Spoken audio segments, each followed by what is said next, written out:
What's going on, everybody? My name is Damien Boss here. Hope you had a great weekend and excited for a productive week ahead. A couple of notable things happened last week that I wanted to discuss that could impact the housing market. First one was the federal budget that was released on Monday. A lot of it was more positive headlines, I think, versus having a real impact on the market. So the first one was, 1% national tax that the government is going to implement for vacant foreign-owned properties. Um, Number one, this has to be voted on, so it's not. It's just a proposal. It's not effective yet. But again, some things to keep in mind.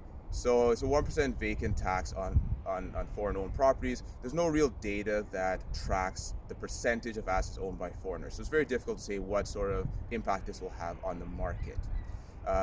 As well, on a $1 million property, 1% annual tax is $10,000. So a lot of the larger asset owners that have many properties, with foreign assets, I think they can probably stomach the $10,000 increase in funding costs versus having to liquidate their assets. Meaning it shouldn't have much of an impact on housing prices because they'll just hold it. It costs them a little bit more, but they're able to keep their money offshore essentially. So, I think that's more for positive headlines versus having a true impact on the market. The other measure the government implemented was contributing $3.8 billion through the CMHC for affordable housing. Going into the details of that, the bulk of it will be implemented over 7 years.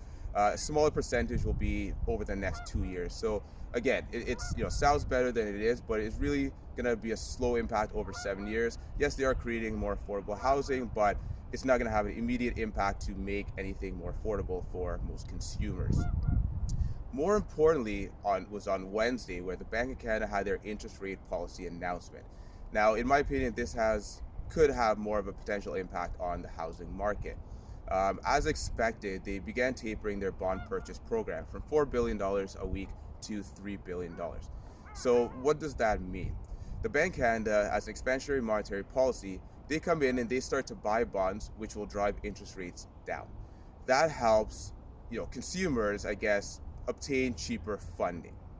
So it keeps mortgage rates down, it keeps line of credits, basically any extension of credit.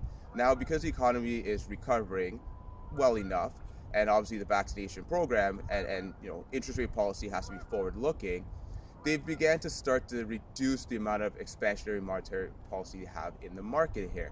So what happened in financial markets? Immediately, bond yields went up, the yield curve steepened.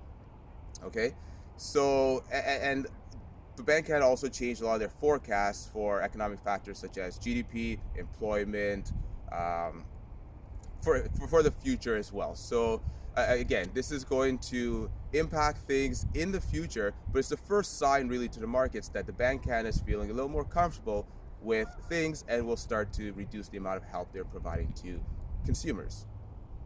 The real impact, what I noted about this is many economists were going into it forecasting the second half of 2023 is where the interest rates will start to hike.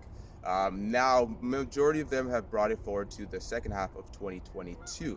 So what you're going to start to see now is, the market is starting to feel as though interest rates will start to go higher in the next little while. So there's going to be a little bit more funding pressure. It's going to be a little less ease of availability to cheap and free funding. So this will eventually make its way through to the market. So those are my two main highlights. I don't want to dive too deep into the details, but if any of you want to have a deeper conversation about this, about economics, finance, stock markets, and obviously the housing market and how it all plays in together, I'm happy to have a conversation. So feel free to reach out to me, and I hope you have a great day. Thank you.